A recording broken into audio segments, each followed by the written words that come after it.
श्री त्रिलोक चंद छाबड़ा। यह मेरे भारत की छोटी सी एक झांकी है। अभी तो जमीन में नींव भरी है, शीश महल तो बाकी है। मिशन आर्थिक आजादी के जनक श्री त्रिलोक चंद छाबड़ा जी का जन्म सन 1957 में राजस्थान के अजमेर जिले के एक छोटे से गांव नानसी में हुआ। पिता मोहनलाल जी गांव में एक छोटा सा जनरल स्टोर चलाते थे। माता धापू देवी गृहिणी थी। 6 भाई बहनों में से श्री टी.सी. छाबड़ा जी तीसरे नंबर के पुत्र हैं। अपनी प्रारंभिक शिक्षा इन्होंने अपने गांव में और उच्च शिक्षा जयपुर में पूरी की। विलक्षण प्रतिभा के धनी श्री त्रिलोक चंद छाबड़ा जी सफल व्यवसायी के साथ साथ एक संगीतकार, गीतकार, लेखक और एक अच्छे वक्ता भी हैं। मेरी शादी बचपन में जल्दी हो गई थी और 77 में हुई और बहुत ही सरल और स्वभाव के और अच्छे स्वभाव के मुझे मेरे हस्बैंड मिले। हम एक भिलवाड़ा आए और फिर 2000 में ये जो सिस्टम है आरसीएम चालू किया। आई वॉज 18 ईयर्स जब आरसीएम की शुरुआत हुई और हमारे सामने ये सब चीज़ें हो रही थी जब हम एजुकेशन में थे और हमारे पापा ने बिज़नेस स्टार्ट किया था और वो शुरू से बहुत ही सिंपल पर्सन रहे, तो उनका जो स्टाइल ऑफ बिज़नेस था वो भी बहुत सिंपल था। But at the same time वो ये जो उनका एक प्रिंसिपल है कि things should be in a very organized manner. Trilok Chand Chhabra ji को मैं लगभग पिछले 27 सालों से जानता हूँ और उनके सानिध्य में मैंने काम भी किया है। छाबड़ा जी की जो सबसे पहली क्वालिटी है कि या तो लोगों पे जिन लोगों पे भी जो विश्वास करते हैं उन लोगों पर पूरा बिलीव करते हैं, और दूसरे उनकी जो क्वालिटी है कि वो किसी काम को करने की जब ठान लेते हैं तो उस काम को किसी भी हालात में उसको पूरा करते हैं। जब ये चालू किया था आरसीएम, उससे कुछ समय पहले कुछ सिस्टम यहाँ हिंदुस्तान में चलते थे जो जानकारी में आए, तो एक दिमाग में पता नहीं एकदम विचार से आया कि ये तो बड़ा सुंदर सिस्टम है। अगर हम इसमें नॉर्मल प्रोडक्ट जो हमारे रोज़ उपयोग होते हैं वैसे प्रोडक्ट लाकर अगर करें तो ये तो देश के लिए बहुत अच्छा सिस्टम है, बहुत सारे लोगों को इसका लाभ मिल सकता है। और उसके बाद एक ऐसा विचार जो अंदर पैदा हुआ तो उस विचार ने मुझे कभी रुकने ही नहीं दिया। टी.सी. छाबड़ा जी को मैं पिछले 25 सालों से जानता हूं और उनके सानिध्य में मैंने काम भी किया हुआ है।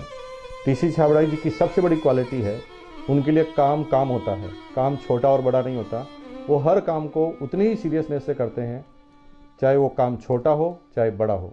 मुझे याद है जब आरसीएम की सबसे पहली मीटिंग हुई थी, एकदम फर्स्ट मीटिंग, मैं उस मीटिंग में प्रेजेंट थी और वो एक पेड़ के नीचे बाहर मीटिंग हुई थी जहाँ पे मुश्किल से शायद 20 लोग बैठे होंगे। क्या मालूम, इनसे पहली बार मिलते ही मुझे लगा कि कुछ विशेष व्यक्ति है जो बोल दिया एक बार फिर वो याद है, वो एक कंप्यूटराइज काम हो गया। मेरी एक नेचर है कि मुझे अगर कोई चीज़ अच्छे से समझ में आ गई, मैं कन्विंस हूँ कि हाँ ये ज़िंदगी में सही है या ये काम सही है, तो मैं फिर किसी के रोके रुकता नहीं हूँ। तो आरसीएम की भी यही कहानी है। शुरू में सबने मना किया, परिवार वालों ने भी मना किया, दोस्तों ने भी मना किया, बहुत सारी चीज़ें भी हुई, लेकिन मैं कन्विंस था, मुझे समझ में आ गया था कि ये सिस्टम है, इसको देश को इसकी ज़रूरत है, आम आदमी की ज़रूरत है। वो हमेशा एक ही चीज़ बोलते हैं लाइफ में कि चाहे दुनिया कहीं पे भी कुछ भी कर रही हो, चाहे पूरी दुनिया भी अगर वो चीज़ कर रही है और अगर वो गलत है तो हमको उसका साथ नहीं देना चाहिए, हमको हमेशा सही चीज़ ही करनी चाहिए। जो उन्होंने अपने जबान से कहा उसको उन्होंने पूरा किया।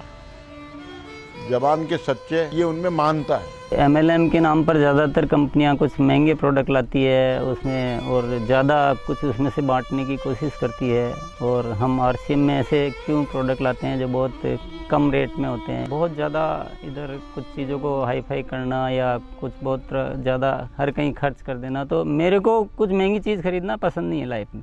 तो मेरे को जो पसंद नहीं है मैं बेच कैसे सकता हूँ। हमारे हिंदुस्तान का मिशन मंगल इसका एक बहुत बढ़िया उदाहरण है कि उन्होंने उस पर्टिकुलर बजट में उनको बनाने की सोचा तो उन्होंने वो चीज़ बना कर दी। ये कोई भी वादा करते हैं वो पूरा करते हैं, और इन्होंने जो सोच लिया कि मुझे ये काम करना है वो करके रहते हैं, और इन्होंने जो भी सोचा ईमानदारी से कर रहे हैं पूरा।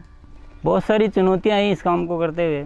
बहुत सारे लोगों ने साथ निभाने का वादा किया, साथ चले, काम को आगे बढ़ाया, फिर उनके मन में पता नहीं क्या लालच आया तो उन्होंने पूरा बाहर जाकर एक नई कंपनी शुरुआत की और पूरा आरसीएम पर अटैक करना चाहिए और आरसीएम के सारे लोगों को, सारे सिस्टम को तोड़ने की एक बार नहीं कई बार बार ऐसे प्रयास हुए कि जब ऐसी घटना हुई है तब आरसीएम में बड़े निर्णय हुए हैं।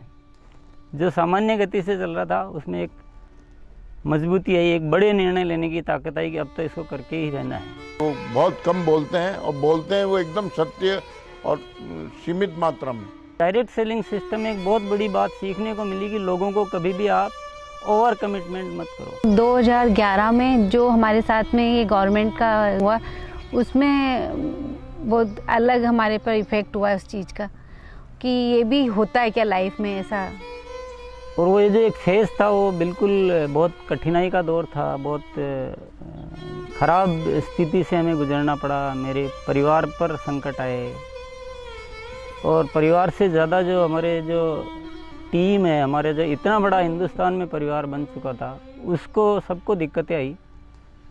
लेकिन एक मन में विश्वास था कि आखिर जो सत्य वो तो सामने आएगा। ऐसा ट्रैजिक पीरियड आया था कि पूरी दुनिया ने ही बोल सकते साथ छोड़ दिया। इनफैक्ट जो एकदम अपने बोलने के लिए होते हैं उन लोगों ने भी साथ छोड़ दिया। लेकिन पापा की वो जो हिम्मत थी, और जब भी हमने उसके बाद या उस दौरान जब भी हमको मौका मिला उनसे बात करने का, उन्होंने एक ही चीज़ बस हमको बोली थी कि सब कुछ ठीक होगा क्योंकि हमने कुछ गलत नहीं किया किसी के साथ। हमारे जो आरसीएम परिवार है उनका इतना विश्वास था कि उन्होंने 1 साल इंतज़ार किया और पूरा डटे रहे। और जब उनका इतना विश्वास था तो उस विश्वास में इतनी ताकत आ गई और ये सब चीज़ें, जो भी संकट का समय था वो निकला और अब सब चीज़ें धीरे धीरे अच्छी हो रही है। ऐसे साथी मुझे इस सिस्टम की वजह से मिले। आज इतनी बड़ी सेना कह सकते हैं, इतना बड़ा परिवार कह सकते हैं देश के कोने कोने में, और उसमें इतने जो संस्कार बने हैं, ये हमारे लिए एक बहुत खुशी की बात है।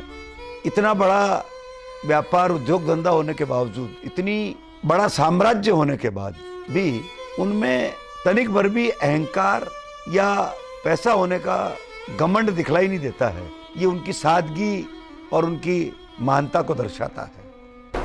मुझे मेरे फादर इन लॉ की एक क्वालिटी सबसे अच्छी लगती है कि वो आज इतना बड़ा बिजनेस करने के बावजूद भी वो इतने डाउन टू अर्थ है कि किसी को भी विश्वास नहीं होता जब मैं उन्हें उनकी बातें, उनके किस्से सुनाती हूँ। एक छोटी सी बात ले लीजिए, अगर हम जब भी खाना खाते हैं हम डाइनिंग टेबल में बैठ के खाते हैं, पर वो आज भी प्रेफर करते हैं कि हम ज़मीन पे उनके साथ बैठ के उनके साथ भोजन करें। त्रिलोकचंद जी छाबड़ा एक व्यक्ति नहीं, आंदोलन है।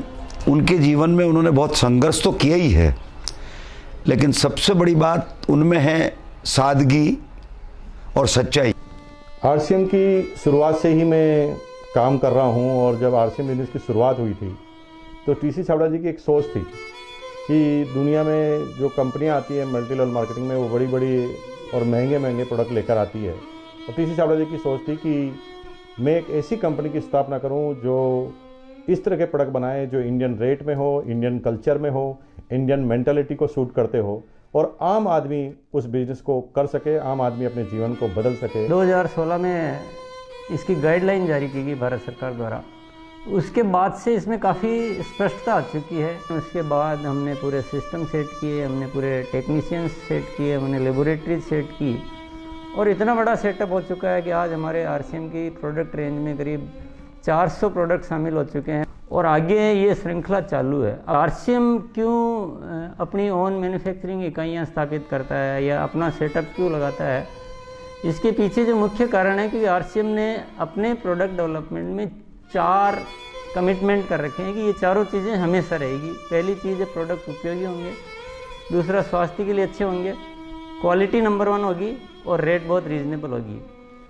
आरसीएम हमेशा उसके लिए कमिटेड है और इसीलिए इतनी सारी इकाइयाँ स्थापित की गई है और नए प्रोजेक्ट प्लानिंग में है। फर्स्ट ईयर था उस समय 21 करोड़ का टोटल टर्नओवर हुआ था और हाईएस्ट टर्नओवर जो है आरसीएम का वो 1750 करोड़ तक एक साल का हो चुका है। अच्छी बात ये कि हर साल 30% ग्रोथ हो रही है, इसलिए 5-6 सालों से मेंटेन ग्रोथ है। अपनी तरफ से पूरी कोशिश ये रहेगी कि कोई भी कमी किसी भी तरह की हमारी तरफ से नहीं रहेगी कि इस काम को एक बहुत ऊंचे मुकाम पर पहुंचाना है और जब लाखों लोगों के जीवन में अगर हमारे इस छोटे से प्रयास की वजह से अगर थोड़ा भी हम कुछ योगदान कर सकते हैं, ये हमारे लिए बहुत गर्व की बात है। मेरा गोल जो है वो ये है कि आज अपन इस RCM को हिंदुस्तान में नहीं बल्कि कुछ ऐसा करेंगे कि पूरे विश्व में इसका बहुत बड़ा नाम हो। तो आइए सदी के इस महापुरुष, आर्थिक आजादी के जनक, लाखों लोगों के प्रेरणा स्रोत श्री त्रिलोक चंद जी छाबड़ा को हम सब खड़े होकर जोरदार तालियों की गड़गड़ाहट के साथ ओजस्वी उद्बोधन के लिए आमंत्रित करते हैं।